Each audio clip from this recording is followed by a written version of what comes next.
सम्पूर्णमा नमस्कार। आज हामी जापानिज भाषा पढ्ने क्रममा लेसन 5 को वर्ड मिनिङ लिएर आएका छौँ। हेरेर लाइक कमेन्ट गरेर साथ सपोर्ट गरिदिनु होला है। अब नेपाली है, जापानिज नेपाली उच्चारण र नेपाली अर्थ लिएर आएका छौँ है। इकिमास, इकिमास भनेको जानु है। किमास, किमास भनेको आउनु है। खाइरिमास, खाइरिमास भनेको फर्कनु है, घरतिर जानु फर्कनु है। अनि गाक्को, गाक्को भनेको विद्यालय है। सुपा, सुपा भनेको सुपरमार्केट है। एकी, एकी भनेको स्टेसन है। हिकोउकी, हिकोउकी भनेको हवाई जहाज है। फुने, फुने भनेको पानी जहाज है। देन्स्या, देन्स्या भनेको रेल है। चिखातेचु, चिखातेचु भनेको भूमिगत रेल मेट्रो है। सिनकान्सेन, सिनकान्सेन भनेको चाहिँ बुलेट ट्रेन है। बासु, बासु भनेको बस।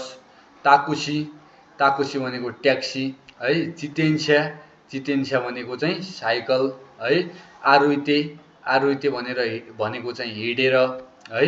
हितोरिदे, हितोरिदे भनेको चाहिँ एक्लै है, अर्थात् मान्छे व्यक्ति एकजना है, एक्लै है। तोमोदाची, तोमोदाची भनेको चाहिँ साथी है। खारे, खारे भनेको चाहिँ प्रेमी, ऊ केटा पुरुष प्रेमी है। अनि खानोजो भनेको चाहिँ प्रेमिका, केटी महिला प्रेमिका है। खाजोकु, खाजोकु भनेको चाहिँ परिवार है। हितोरिदे, हितोरिदे भनेको चाहिँ एक्लै है। अनि सेन्स्यु भनेको चाहिँ गत हप्ता। कोन्स्यु, कोन्स्यु भनेको चाहिँ यो हप्ता है। राइस्यु, राइस्यु भनेको चाहिँ अर्को हप्ता। सेन्गेचु, सेन्गेचु भनेको चाहिँ गएको महिना। कोन्गेचु, कोन्गेचु भनेको चाहिँ यो महिना है। राइगेचु, राइगेचु भनेको चाहिँ अर्को महिना है। क्यौनेन, क्यौनेन भनेको चाहिँ गएको वर्ष है। कोतोसी, कोतोसी भनेको चाहिँ यो वर्ष है। राइनेन, राइनेन भनेको चाहिँ अर्को वर्ष है। गाचु, गाचु भनेको चाहिँ महिना है। नान्गाचु, नान्गाचु भनेको चाहिँ कुन महिना है।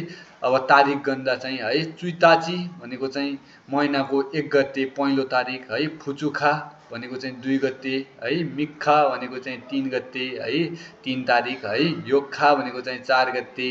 इचुखा भनेको चाहिँ 5 गते। मुइखा भनेको चाहिँ 6 गते है। नानोखा भनेको चाहिँ 7 गते। योक्खा भनेको चाहिँ 8 गते है। कोकोनोखा भनेको चाहिँ 9 गते अर्थात् 9 तारिक है। तोक्खा भनेको चाहिँ 10 गते अर्थात् 10 तारिक है। अनि चेन्ज हुने तारिकहरू हुन् है। यो चाहिँ हामीले चाहिँ तारिक भन्दा चाहिँ चेन्ज हुन्छ क्यालेन्डरमा है। अनि जिउयोक्खा भनेको चाहिँ 14 तारिक, 14 तारिक पनि चेन्ज हुन्छ है। अनि जिउयोन्न भनेर जिउयोक्खा भनिन्छ है। अनि 20 तारिक भनेको चाहिँ हाचुखा, हाचुखा भनेको चाहिँ 20 तारिक है। अनि चेन्ज चाहिँ 24 तारिक नि चेन्ज हुन्छ। निजुयोक्खा भनेको चाहिँ 24 तारिक है। अब यो तारिक अब यहाँ चेन्ज भएको तारिक भन्दा अरू तारिक चाहिँ सेम 1, 2 को नियम अनुसार चाहिँ अगाडि भन्न सकिन्छ। तर यो यता चाहिँ यो 1 देखि 10 सम्म 14, 20 र 24 तारिक भन्दाखेरि चाहिँ चेन्ज भएर भनिन्छ। यो याद गर्नु होला है, मस्ट इम्पोर्टेन्ट रहेको छ है। निची, निची भनेको चाहिँ गते है। नान्निची, नान्निची भनेको चाहिँ कति गते है।